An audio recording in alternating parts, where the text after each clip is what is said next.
Hello students, आप सबका स्वागत है आपके अपने चैनल जिन फॉर यू में। Like, share, subscribe. आज मैं आपको क्लास 10th का लाइट चैप्टर पढ़ाने जा रहा हूँ। लाइट होती क्या है? Light is a radiant form of energy which causes sensation of site. मतलब क्या हुआ? लाइट एक रेडिएशन फॉर्म की एनर्जी है जिससे हमको दिखाई देता है। आप देख सकते हैं कि बहुत तरह के रेडिएशन पाए जाते हैं, ठीक है। जैसे कि लाइट से जो कम फ्रीक्वेंसी के होते हैं उनको इंफ्रारेड रेडिएशन बोलते हैं, जो लाइट से ज़्यादा फ्रीक्वेंसी होती है अल्ट्रा वायलेट बोलते हैं। जैसे इसके बाद एक्स रेज़ हैं अल्ट्रा वायलेट के बाद, ठीक है, गामा रेज़ हैं, ऐसे पीछे भी काफ़ी हैं। पर हमारे काम का लाइट है जो कि हमको लाइट चैप्टर पढ़ना है, ठीक है।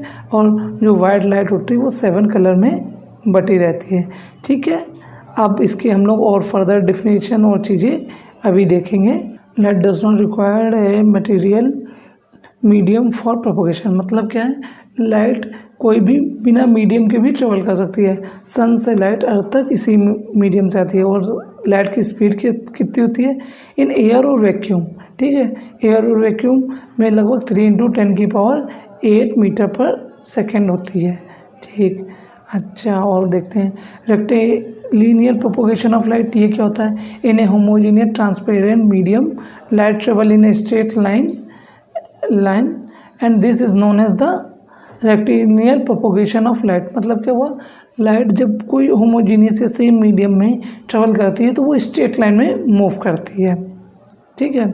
इसी को रेक्टिलिनियर प्रोपोगेशन ऑफ लाइट बोलते हैं। रिफ्लेक्शन ऑफ लाइट क्या होता है? देखिए, रिफ्लेक्शन ऑफ लाइट को सिंपल टर्मों में हम लोग बताएं bouncing back of light in same medium. जब लाइट सेम मीडियम में किसी क्या चमकीली या शाइनी सरफेस से टकरा के आ जाती तो उसी को बोलते हैं रिफ्लेक्शन ऑफ लाइट, ठीक है। इन्होंने देखिए डिफिनेशन क्या लिखा है? The phenomena of by which A ray of light changes the direction of propagation when it strike a boundary between different medium through which it can't passes is described as the reflection। मतलब इन्होंने क्या बताया कि कोई भी boundary medium में अगर वो स्ट्राइक करेगी तो क्या होता है? वो बाउंस बैक होगी, उसको ही रिफ्लेक्शन बोलेगा। रिफ्लेक्शन, ठीक है। रिफ्लेक्शन को मेनली 2 भागों में बांट सकते हैं हम लोग। एक रेगुलर सरफेस में परफेक्ट होता है, ठीक है, और इरेगुलर में थोड़ा सा, क्योंकि देखिए पहले रेगुलर वाला देखते हैं। ये है, ठीक है, मानते हैं कि मिरर है, यहाँ से लाइट है, ये टकरा के चली गई, ठीक है, तो इसे बोलेंगे रेगुलर रिफ्लेक्शन, ठीक है। ये भी रेगुलर रिफ्लेक्शन। मल्टीपल रिफ्लेक्शन दिखाए, एक साथ आए, सब चले गए टकरा के, ठीक है। इरेगुलर में क्या होता है कि ये बाउंड्री छोटे छोटे सरफेस में बटी हुई, देखिए आप, ये छोटे छोटे, तो वो हर लाइट का पार्टिकल उससे टकराता है, उस अपने हिसाब से वो I = R के फॉर्मूले के हिसाब से वो रिफ्लेक्ट होता है, ठीक है। ये बताया गया। चलिए और देखते हैं। Reflection of light by plane surface. Plane surface फिर से दिखा देते हैं आप, बिल्कुल परफेक्ट जो हम लोगों को।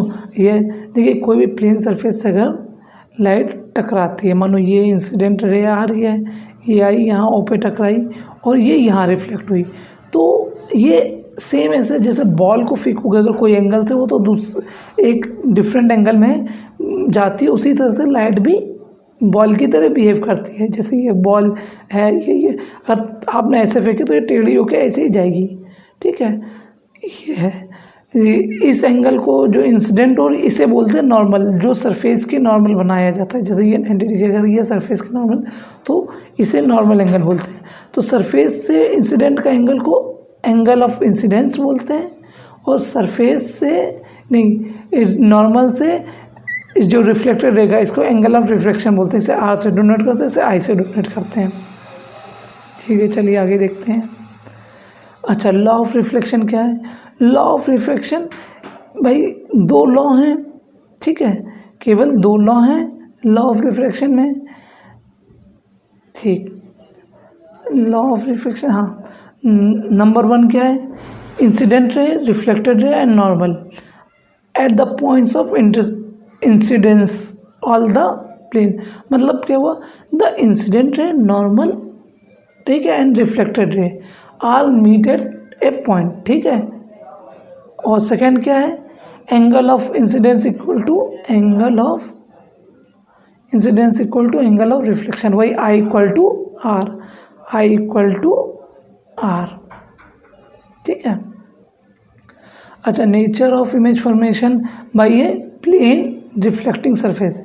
अब प्लेन रिफ्लेक्टिंग सरफेस के द्वारा इमेज बनती है वो कैसी होती है, ये वही है जो हमारे घर में नॉर्मल प्लेन मिरर होता है उससे मतलब इमेज कैसे बनती है।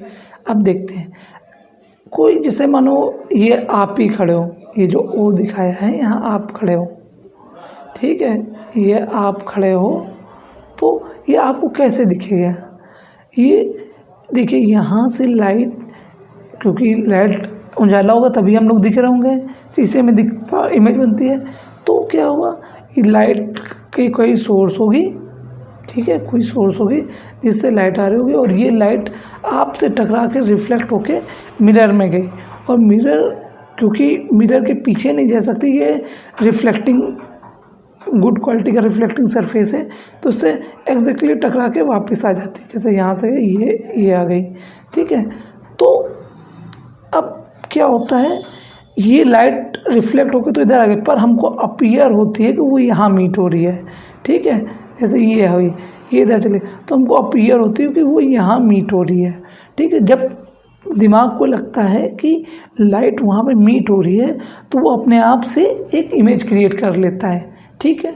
असली में वहाँ इमेज मतलब कुछ नहीं होना चाहिए, वहाँ तो पीछे कुछ है ही नहीं, शीशे के पीछे तो कुछ नहीं होता है, पर हमारा दिमाग विजुलाइज कर लेता है कि वहाँ पे कोई इमेज है, तो ऐसी इमेज को वर्चुअल इमेज बोला जाता है और प्लेन मिरर में वर्चुअल इमेज ही बनती है, ठीक है। रे डायग्राम यही है, रे डायग्राम, ठीक है।